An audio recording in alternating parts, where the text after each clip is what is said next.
Jornal Minas, segunda edição.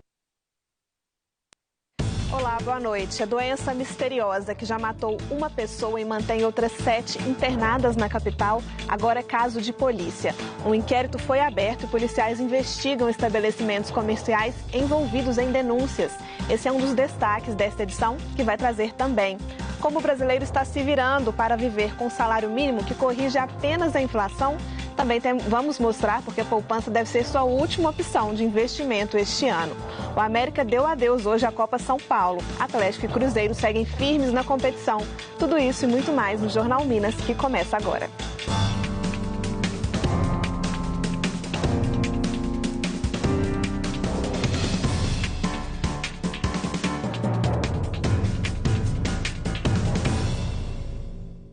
As festas de fim de ano passaram. O IPTU e o IPVA estão batendo na porta e só 11% dos consumidores brasileiros têm dinheiro para pagar essas dívidas. O percentual de famílias com dívidas no país subiu de 65,1% em novembro para 65,6% em dezembro. Este é o maior índice desde janeiro de 2010, apurado pela Confederação Nacional do Comércio de Bens, Serviços e Turismo. Apesar do nível recorde de famílias endividadas, houve queda no percentual daquelas com contas em atraso. Segundo analistas, isso significa que as famílias estão conseguindo equilibrar renda e dívidas. Mas, para dificultar, o salário mínimo pela primeira vez em 15 anos não teve aumento real, corrigiu apenas a inflação. Por isso, quem depende desta renda não está conseguindo fechar as contas. O salário mínimo foi anunciado pela primeira vez na Constituição de 1934 e tinha como objetivo garantir uma vida digna para o trabalhador. O salário mínimo, pela Constituição, tem que satisfazer necessidades básicas de moradia, lazer, transporte, saúde, educação, higiene, habitação, vestuário. Então são alguns itens que são elencados e fala, inclusive, não só desse trabalhador, mas de sua família. Mas de lá para cá, muita coisa mudou. Hoje, viver com um salário mínimo é um verdadeiro sacrifício. A Valdirene teve o orçamento apertado pelo aumento no valor da tarifa de energia elétrica, da carne e do transporte. Tem que fazer muito malabarismo. Na verdade, a gente tem que até mesmo fazer outros serviços, outras atividades extras durante o mês, para a gente conseguir fechar as contas mais ou menos equilibradas, né? No ano passado, o salário mínimo era de R$ 998. A partir de 1º de janeiro deste ano, foi para R$ 1.039, um aumento de 4,10%. Para o reajuste, são levados em conta a inflação do ano anterior e o PIB dos últimos 2 anos. Mas o governo mudou o cálculo. Agora, apenas a inflação é considerada. Segundo o levantamento do DIEESE, o valor ideal para o salário mínimo seria de R$ 4.021. Em 2004, o salário mínimo era de R$ 260. Em janeiro de 2019, passou a ser R$ 998. Se não existisse a política de reajuste do salário mínimo, reajustado só pela inflação, o ano passado, o salário mínimo deveria estar em R$ 573. Por isso mesmo, a nossa defesa é que deveria continuar uma política de recuperação no longo prazo para o salário mínimo brasileiro. Acho que falta de interesse mesmo das autoridades. Eu acho, porque eles aumentam pouco e nas coisas básicas que a gente precisa do dia a dia, aumenta muito mais. Então é uma porcentagem assim, que não fica equilibrada no final do mês, que a gente vai colocar na ponta do lápis. O salário mínimo ele aumenta muito pouco. Pois é, e com a renda cada vez mais apertada, sobra algum para guardar? Difícil, né? Mas se esse for o caso, redobre a atenção ao tipo de investimento. Em 2019, o brasileiro depositou menos na caderneta de poupança em comparação com 2018. Mesmo assim, os depósitos em poupança no ano passado superaram os saques em mais de 13 bilhões de reais, o que mostra a confiança do brasileiro nesse tipo de aplicação. Mas com previsão de juros cada vez mais baixos, vale a pena investir na poupança? Edson chegou a investir em bolsa de valores, mas sem tempo para acompanhar o vai e vem de ações, resolveu deixar seu dinheiro em um lugar mais garantido, a poupança. Não é um grande rendimento, mas é o que está na conta, é o que está fácil. Se eu investir em outra aplicação, eu sei que vai demorar um tempo para eu poder resgatar. E ali na poupança vai render um pouco, mas se eu preciso numa emergência, eu posso retirar. Apesar de não ter risco e ser fácil de resgatar o dinheiro em caso de emergência, a poupança não é um bom negócio, principalmente agora. O rendimento deve ser de 3,15% em 2020, menor do que a inflação esperada para o ano de 3,6%. Este economista do mercado financeiro explica que, neste contexto, aplicações em tesouro direto ou em renda fixa privada também não estão rendendo muito. Por isso, uma melhor aposta é a renda variável, uma aplicação de maior risco, mas que pode render mais em pouco tempo. O investidor que quer buscar os rendimentos de renda variável, ele tem duas opções. Ou ele faz isso sozinho, e para fazer isso sozinho ele precisa estudar bastante e se dedicar àquilo. Ou ele busca fundos de investimento, cotas de fundo, ou esses aplicativos que nós temos com plataformas de investimentos, que aí vão te dar um melhor direcionamento e evitar que você tenha os riscos. Porque, na verdade, quem toma o risco e quem é o profissional de mercado é o gestor desses fundos. E ele é que administra isso e dá tempo para você simplesmente fazer o restante do que você tem para fazer na sua vida. Investir em imóveis sem ter que comprar imóveis. É assim que funcionam os fundos imobiliários. Um tipo de investimento que já cresceu bastante em 2019 e deve continuar em alta neste ano. Na Bolsa de Valores, o investidor compra uma cota destes fundos e o valor é aplicado em empreendimentos como shoppings, edifícios comerciais ou lançamentos residenciais. O investidor obtém um rendimento mensal, como se fosse um aluguel. É um investimento menos flutuante do que ações da Bolsa, mas também apresenta riscos. O risco do fundo imobiliário, por exemplo, é um lançamento que não vingue.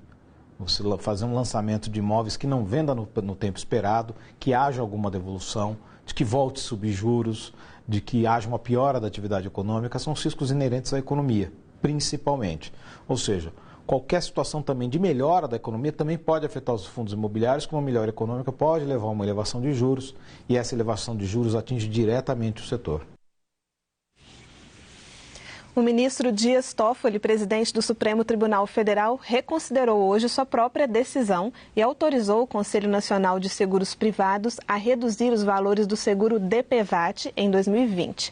Com a decisão, os valores cobrados são os seguintes: R$ 5,23 para automóvel, táxi e carro de aluguel, R$ 5,78 para caminhões e R$ 12,30 para motos, para falar das principais categorias. Mas somente amanhã a companhia de seguros irá divulgar as regras para a devolução do dinheiro de quem já se adiantou e pagou a mais pelo seguro. Foi enterrado hoje em Juiz de Fora, na Zona da Mata, o corpo de Gisele Soares de Carvalho, de 39 anos. Ela morreu ontem durante um procedimento estético em uma clínica no centro da capital. O médico responsável prestou depoimento e foi liberado. Testemunhas também foram ouvidas. A clínica, localizada no centro de Belo Horizonte, foi interditada. Segundo a Vigilância Sanitária, o local só tinha alvará para realizar consultas. A Polícia Civil abriu inquérito para apurar as causas da morte. O resultado da perícia deve sair em 30 dias. No bairro Prado, região oeste de BH, um terreno cedeu hoje, provocando a queda de um muro e de parte de uma casa. No local era realizada uma obra. Apesar dos estragos, ninguém ficou ferido. De acordo com a Defesa Civil da capital, 2 imóveis vizinhos foram interditados parcialmente. Em outubro do ano passado, a Defesa Civil havia identificado trincas e fissuras no muro e no piso do corredor de acesso ao local. Mas, na época, o risco foi classificado como baixo. As causas do acidente serão investigadas. Uma briga de trânsito em Poços de Caldas, no sul de Minas, viralizou hoje nas redes sociais. No vídeo gravado há 10 dias, 2 motoristas se desentendem feio. Um deles desce do veículo para tirar satisfação. Descontrolado, o outro condutor arranca e bate o carro. Não satisfeito, ele ainda tenta atropelar o homem. A briga só não terminou em tragédia porque a polícia chegou a tempo. A seguir, granizo e queda de árvores provocam caos no trânsito em Belo Horizonte. E mais, vamos conhecer outro cantinho de Minas. Viajamos até Ataleia, município mineiro famoso pelas pedras preciosas e que já foi alvo de disputa entre 2 estados. Vamos te contar essa história já no próximo bloco.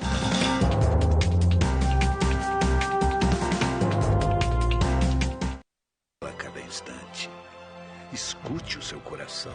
O que realmente importa, o que faz sentido para você. Viva cada momento com alegria, saúde com qualidade.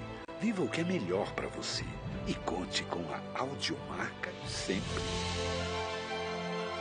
Audiomarca, os melhores aparelhos, o melhor para você. 3481-6266.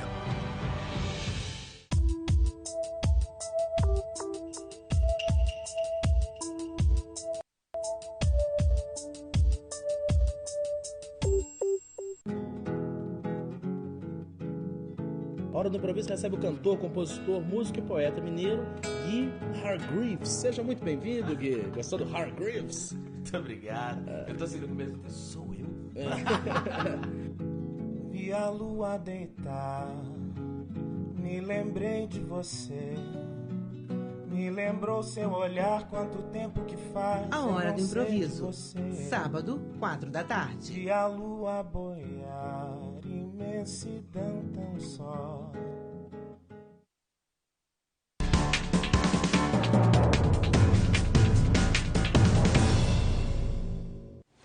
Encontrado o corpo do motorista de aplicativos que estava desaparecido desde o dia 3. Luiz Antônio da Silva Rodrigues, de 25 anos, tinha saído para trabalhar durante a noite. O corpo estava no bairro Jardim Canadá, em Nova Lima, na região metropolitana.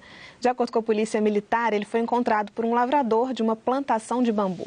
A ocorrência ainda está sendo finalizada. Granizo, queda de árvores e caos no trânsito. Esse foi o saldo de mais uma tarde chuvosa em Belo Horizonte. Em algumas regiões, como no centro da cidade e na floresta, caiu granizo. Vídeos postados nas redes sociais registraram o momento da chuva. Também houve queda de árvores em regiões de trânsito intenso, como na área hospitalar e na Avenida Afonso Pena. O resultado foi muito congestionamento, agravado pelo desligamento de dezenas de semáforos. E uma mulher foi atingida por galhos de árvore dentro do Parque Municipal em BH. Ela foi socorrida pelo SAMU e passa bem. A Defesa Civil emitiu um alerta de tempestade que vale até esta sexta-feira. Vamos conferir o tempo em outras regiões do estado.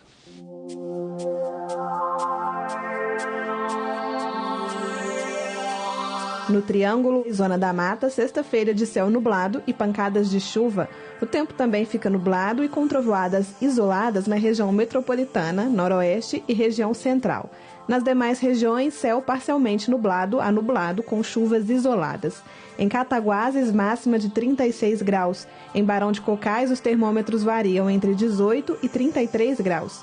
Em Chapada do Norte, máxima de 38 graus. Em Belo Horizonte, mínima de 19 e máxima de 32 graus. Ataleia é uma cidade cheia de histórias. O município fica no Vale do Mucuri e tem cerca de 13 mil habitantes. No segundo episódio da série Minas da Gente, 2 amigas, Nolinha e Zefinha, contam vários casos sobre o local que ganhou fama por suas pedras preciosas e atraiu garimpeiros de várias partes do Brasil e do mundo, e que foi motivo de disputa entre 2 estados. Ficou curioso? Vem conhecer.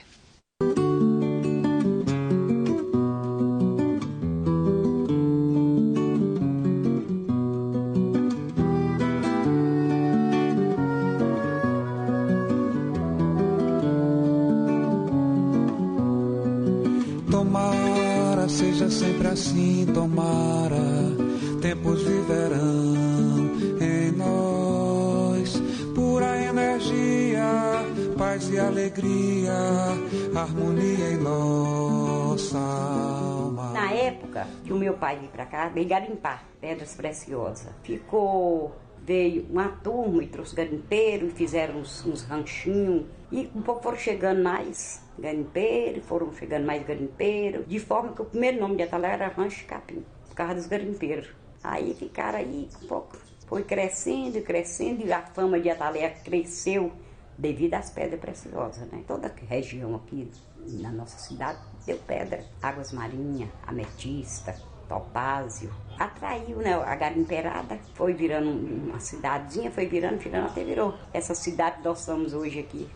Muitos garimpeiros que vieram de fora da Bahia, de São Paulo, Paraná, Rio de Janeiro e tal, conseguiram. Do Líbano, veio muita gente, baiano. Essa rua que chamava Rua dos Baianos, não. Porque só tinha parente nosso, só baiano aqui nessa rua. Aí chegaram e foram ficando por aqui, e gostaram, e se deram bem. Projeto Na Tela do Cinema, 4ª edição. Venha com sua família e seus amigos assistir a grandes produções do cinema. Muita amiga, toda vida. Toda vida, assim. Botar os assuntos em dia. Ela vem me ver. Ela não vai lá em casa, ela não tem tempo.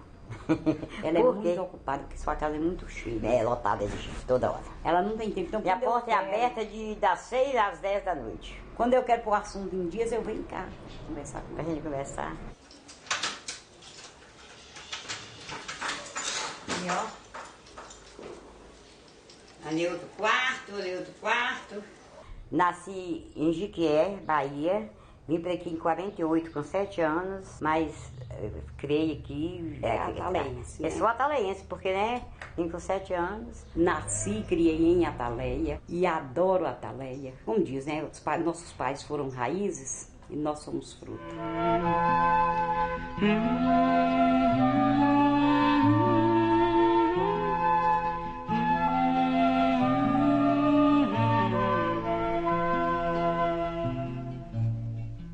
Só era boca, não tinha água, não tinha luz. Na inocência, né? Saudade da inocência. A Ataleia só era boca, não tinha água, não tinha luz. Sem preocupação nenhuma. Dormia com casa aberta, não tinha preocupação nenhuma. Aqui antigamente tinha carnaval. O melhor carnaval que tinha nessa região era aqui em Ataleia. Tinha cinema, minha filha, cinema, espetáculo. A primeira versão do Titanic, eu assisti, acho que eu tinha 12 anos. E passava seriado, Flash Gordon. Arqueiro Verde, era não sei mais o que. E a gente, não podia perder, não. A água foi quando? Demais. Ô, moça, a água foi bem recente, né? Não tem muitos anos, não. Eu botei que era prefeito. Não, pera lá, filha, acho que a água foi em 82, 83, parece. A água até que não foi tanta alforria. Foi a luz. De madrugada, isso aqui na gente ficava tudo preto, os lampiãozinhos de querosene. Que botava na cabeceira da cama e ficava todo mundo estudando.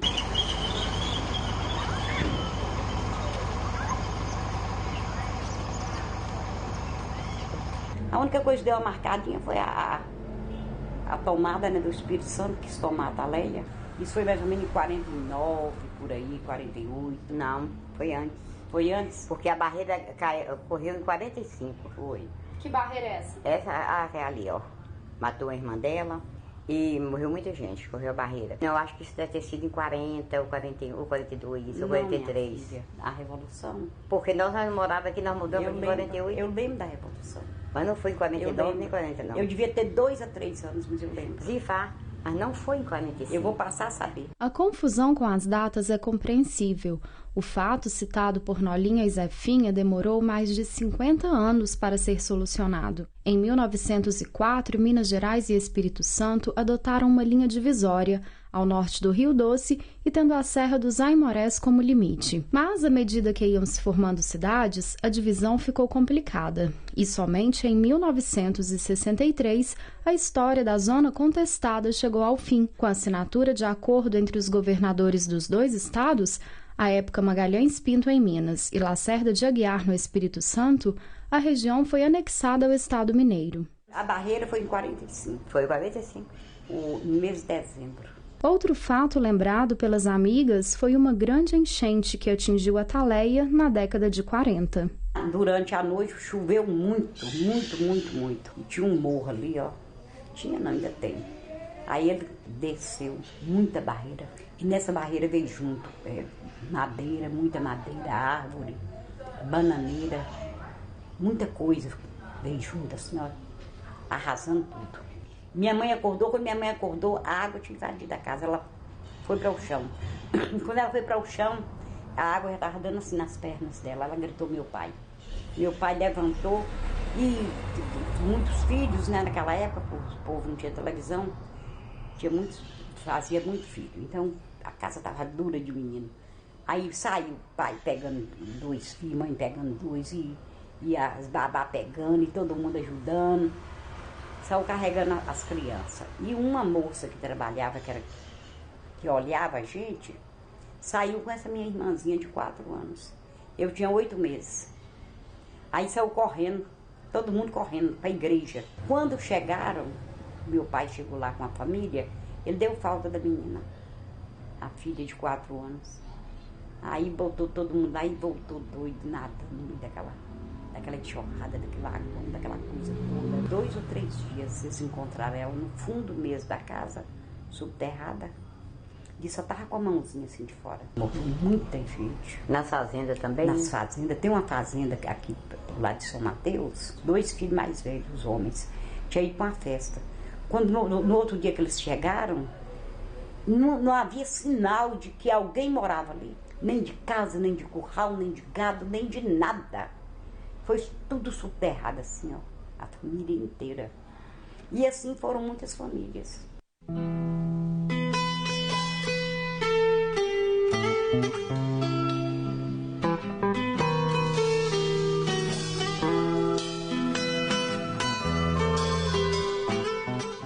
Prosa boa, né? Muitas histórias. E amanhã você vai conhecer as histórias dos moradores de Águas Formosas, no Vale do Mucuri.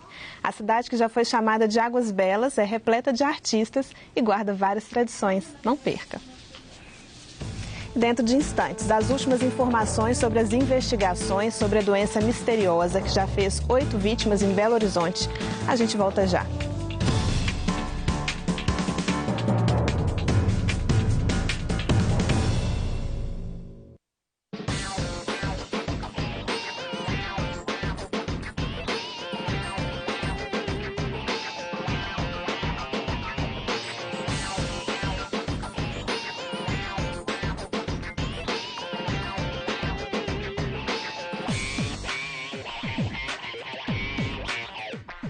Agenda. Anote aí.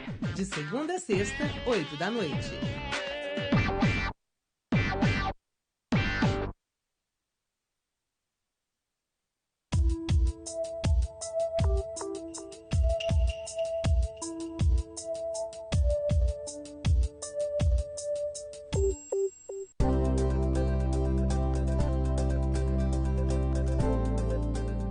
Séries e reportagens.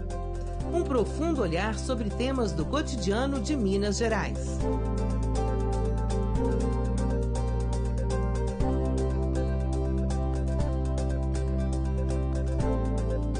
Edição especial, de segunda a sexta, 9 da noite.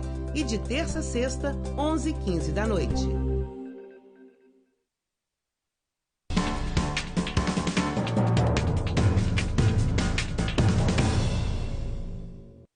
Hoje foi dia de Copinha São Paulo e o América deu adeus à competição depois de perder para o Desportivo Brasil por 1-0. O Atlético também entrou em campo e se classificou para a próxima fase depois de vencer por 2-1 o Taubaté. Amanhã será a vez do Cruzeiro Sub-20, que já está classificado para a segunda fase, definir sua posição no grupo. Com 2 vitórias até agora, o time celeste enfrenta o Oeste em Barueri. Longe do gramado. No gramado profissional, hoje foi dia de mais polêmicas na Raposa, mais 2 baixas na diretoria. O vice-presidente de futebol, Pedro Lourenço, e o diretor de futebol, Alexandre Matos, deixaram o clube. A vice-presidência agora é ocupada por Carlos Ferreira Rocha. Uma nova resolução do Conselho Federal de Medicina ampliou o acesso à cirurgia de transição de gênero e também o atendimento básico para transgêneros. O procedimento foi incorporado ao SUS em 2008. Transgênero é a pessoa que se identifica com o gênero oposto ao que ela nasceu. Não há relação com a orientação sexual nesses casos. A norma, já publicada no Diário Oficial, reduziu de 18 para 16 anos a idade mínima para o início de terapias hormonais e definiu regras para o uso de medicamentos para o bloqueio da puberdade. Já os procedimentos cirúrgicos envolvendo transição de gênero estão proibidos antes dos 18 anos. Até então, a idade mínima era de 21. A portaria também estabelece que crianças ou adolescentes transgêneros devem receber tratamento de equipe multiprofissional e interdisciplinar sem nenhuma intervenção hormonal ou cirúrgica. Para o Conselho Federal de Medicina, as novas regras protegem pacientes. Isso porque, com a falta de acesso, muitos acabam optando por procedimentos clandestinos. A resolução do Conselho não vale automaticamente para o SUS. As novas regras ainda serão analisadas pela Comissão Nacional de Incorporação de Tecnologia do Sistema Único de Saúde. Não há prazo definido para que isso ocorra. A resolução ainda classifica os tipos de gênero já identificados. Definem, por exemplo, o que são homens e mulheres transexuais e o que são travestis. A Polícia Civil concede, neste momento, uma entrevista coletiva sobre a abertura do inquérito que vai investigar a síndrome que tem assustado moradores e autoridades da capital. Policiais estiveram na cervejaria suspeita e recolheram amostras. Um laudo da Vigilância Sanitária, publicado no SEI, portal de informações sobre servidores públicos do Estado, confirma a presença na bebida de uma substância tóxica. 8 pessoas se contaminaram e foram internadas em estado grave. Uma das vítimas morreu. Ela será enterrada amanhã em Ubá. Pascoal Demartini Filho, de 55 anos, morreu no hospital em Juiz de Fora.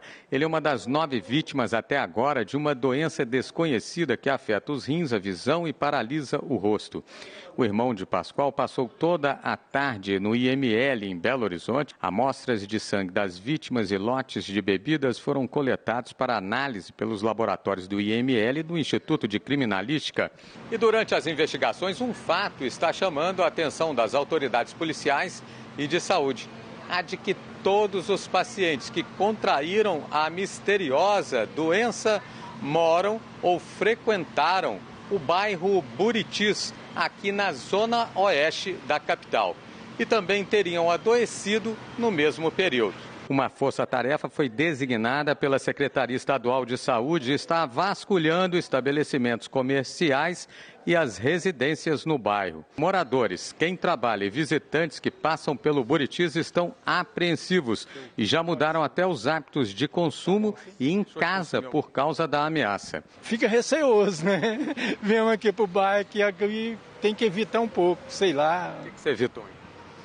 Água, até água. A gente está evitando de tomar água em qualquer lugar, qualquer bebedouro. A gente traz água de casa, né? Do trabalho. A gente está evitando de comer fora, em restaurante. A gente está trazendo comida. Nós reparamos que o fluxo na hora do almoço dentro da galeria diminuiu bastante. A gente acredita que seja por causa disso.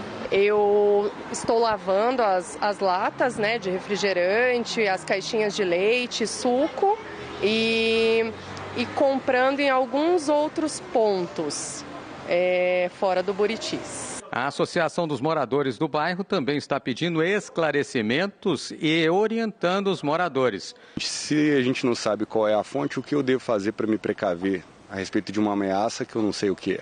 Então, essa é a complexidade da questão. E o que a gente espera é que as autoridades, o mais rápido possível, deem essas respostas para a nossa comunidade.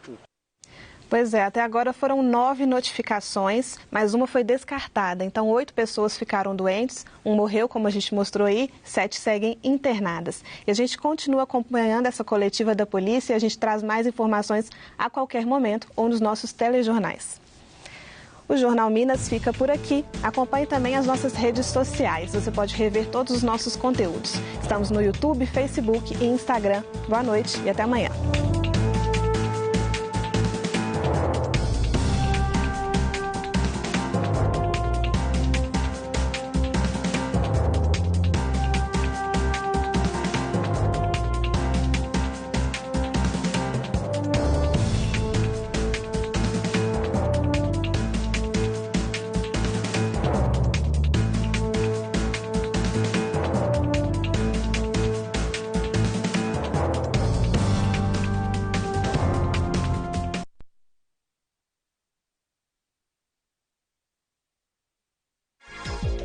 Rede Minas, agora também no canal 520 da NET HD.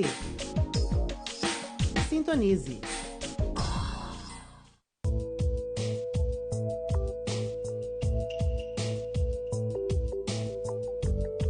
A seguir, agenda.